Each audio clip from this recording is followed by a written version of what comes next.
मयूरेश जोशी हमारे साथ इस बीच जुड़ चुके हैं, आज फंडामेंटली इस कार्यक्रम में मौजूद हैं। Mayuresh, good afternoon. क्या चीज कर रहे हैं मयूरेश, अपने क्लाइंट्स को सजेशंस क्या दिए हैं और आपका कॉल क्या रहेगा इस वक्त का? Afternoon Neeru ji, afternoon Harshita ji, afternoon to everyone on the panel. हमें लगता है जो थीम है इनफैक्ट कैपिटल गुड्स केपेक्स, ये थीम सिर्फ अगले तिमाही नहीं अगले कुछ सालों के लिए बरकरार रहेगी।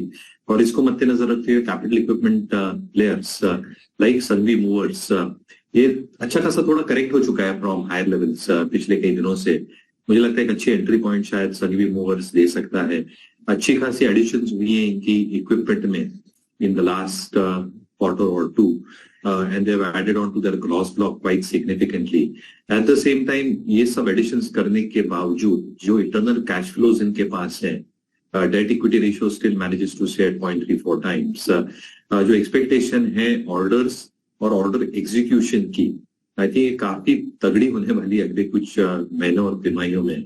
And in fact, in the next 2 quarters, execution और भी अच्छा हो सकता है, which probably means कि जो हम पूरी एक ऑपरेटिंग लेवरेज की स्टोरी जो प्ले आउट देख रहे हैं, जो उम्मीद रख रहे हैं, हो सकती है बैलेंस शीट के ऊपर, ये एक वास्तविकता हो सकती है in the next 2 quarter, which means margin expansion and good strong profitable growth. तो मुझे लगता है आई थिंक जो फिक्स्ड एसेट टर्नओवर है, जो ऑपरेटिंग लेवरेज है, जो मार्जिन एक्सपेंशन की उम्मीद है, सभी मूवर्स एक अच्छा विकल्प हो सकता है with in the cap good equipment space.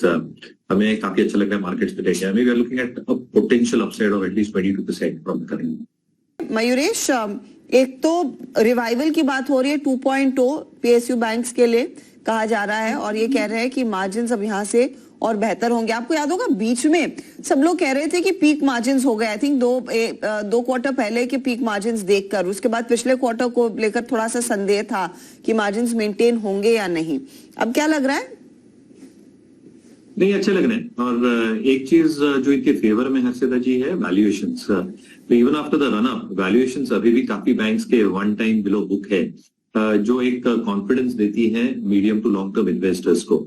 दूसरी चीज आप ये देखिए, जो डिपॉजिट अक्रीशन हुआ है, obviously from an asset liability management perspective, क्योंकि ब्याज दरें डिपॉजिट्स पे बढ़े हैं, निम्स में थोड़ा कॉम्प्रेशन देखा गया है और शायद ये बरकरार रहे 1-2 तिमाहियों तक।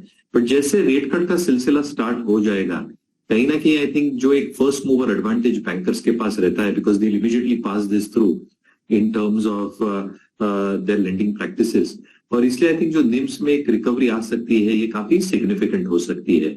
दूसरा ये नहीं बोलना चाहिए कि जो इनकी प्रोविजनिंग है as on date is significantly higher, यानी जो रिस्क वेटेड एसेट्स हम कहते हैं to total assets are very well covered. And even in terms of the new lending norms, जितनी नई प्रोविजनिंग लगेगी towards riskier assets are getting covered, which gives them balance sheet strength and balance sheet comfort. Obviously जो CET1 ratios हैं, ये नए circular के बाद थोड़ा सा इंपैक्ट इसमें जरूर आएगा, but I think capital raise will not be equity dilutive, in fact equity accretive हो सकती है, क्योंकि ये सारी कैपिटल ग्रोथ प्रोस्पेक्ट्स के लिए जाएगी इन terms of more advances growth on their balance sheet supporting ROAs। तो आई थिंक स्पेस अच्छा लग रहा है, चल चुका है, अभी भी अंडर वैल्यूड है। Indian bank, bank of India with in the larger name, with in the broader names with in this basket पे जरूर ध्यान रखना। ये BEML पे आपका कोई टेक है मयूरेश जी? नहीं, बढ़िया है वीरू जी। और इनफैक्ट आई थिंक अगर आप ये पूरी थीम को जोड़े एक साथ, कैपिटल गुड्स, इंफ्रा, इंजीनियरिंग और जो मैन्युफैक्चरिंग का एक बहुत बड़ा एक इन्वेस्टमेंट आर्ग्यूमेंट बन रहा है अगले 10 वर्षों के लिए, भारतवर्ष के लिए, I think BEML will be on the forefront of all these activities that are planned. एक तो इनके पास जो मशीनरी है in terms of mining and other ancillary activities, ये बहुत काम में आने वाली है in the next few years as more approvals come through for not just mines but जितनी टनलिंग वर्क होती है एक्सेट्रा, इसमें काफी योगदान रहेगा। और दूसरा I think even on the defence and other ancillary parts, I think जो टेरिंग व्हीकल्स हैं या जो अदर इक्विपमेंट कंपोनेंट्स बनाते हैं, I think that is going to be a huge value add going forward. तो मुझे लगता है आई थिंक बिल्कुल ये स्टॉक फोकस में रखना चाहिए, क्योंकि it probably binds with all these themes that can do wonderfully well in the next 7 to 8 years। Mayuresh, आप ITC पर क्या व्यू रखेंगे? कुछ फर्क पड़ेगा क्या? तो पहले तो हर्षिता जी जब उन्होंने प्रेजेंटेशन लोड किया तो 2-3 घंटे तो प्रेजेंटेशन पढ़ने में लगे थे। और दूसरी चीज जो एक एक्सपेक्टेशन अभी हम बांध के रख सकते हैं, आई थिंक प्रेजेंटेशन से एक बहुत ऑब्वियस इंडिकेटिंग फैक्टर्स जो आ रहे हैं कि तो next leg of growth ITC देख रही है 2 चरणों में, phase 2 and phase 3. A lot of money which will now get generated, जो फ्री कैश जनरेट होगा उनके सिगरेट के कारोबार से, अन्य एफएमसीजी कारोबार से, होटल्स बिजनेस या पेपर बोर्ड बिजनेस से, a good part of that money is going to get diverted back in terms of the new growth businesses जो ये देख रहे हैं, जो फेज 2 और फेज 3 में इन्होंने ईयरमार्क किए हैं. तो कहीं ना कहीं आई थिंक अगले कुछ तिमाहियों और वर्षों में ये री इन्वेस्टमेंट साइकिल जो होगा, ये हालांकि ग्रोथ साइकिल में तब्दील जरूर होगा in the next few years, for the next couple of years at least, as this capex gets accelerated. कहीं ना कहीं आई थिंक अर्निंग्स पे थोड़ा दबाव जरूर लाएगा. तो जो एक फेज आईटीसी का था, जो आईटीसी चलता ही नहीं था, I think ITC might very well enter into that phase where I think earnings will probably look subdued क्योंकि a large part of this earnings growth will get reinvested into growth businesses. हालांकि long term के लिए बहुत बढ़िया है, but from a medium term perspective शायद street ये मान के चल जाएगा कि शायद अर्निंग्स पे इतना प्रभाव नहीं दिखेगा. तो मेरे ख्याल से I think unless it crosses 500 जो श्रीकांत ने लेवल कहे थे, शायद एक लंबा टाइम और प्राइस कंसोलिडेशन की तैयारी करनी चाहिए ITC. Mayuresh, mid-cap funda? So we will still continue our call on Welspun Enterprises, Harshada ji. I think 2 चीजें, एक इनकी जो वाटर और वेस्ट मैनेजमेंट है, ये 65% है टॉप लाइन की, contributed rest by roads.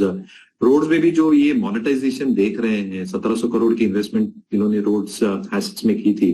They are expecting monetization to the tune of 2400 crore. तो कहीं ना कहीं आई थिंक अच्छा खासा इजाफा इनको रोड एसेट के मोनेटाइजेशन से होगा. दूसरा on water and waste itself, management itself, 9000 crore के आसपास इनके पास प्रोजेक्ट्स हैं. They have just taken a stake in Michigan Engineers. अच्छा खासा स्टेक यहाँ पे ली है, जो टनलिंग एक्सपर्ट्स हैं. एंड टनलिंग एक्टिविटी, जैसे मैं अपने ओपनिंग रिमार्क्स में कह रहा था, अच्छी खासी ग्रोथ की उम्मीद हम लगाए बैठ सकते हैं इन the next few years. Metro work हो, रोड वर्क हो, I think a lot of work is expected that way, or even that individual subsidiary has order book in excess of 1800 odd crores. Margins पे अच्छा खासा इजाफा देखने मिला है first half में, close to 19% from 10% last year.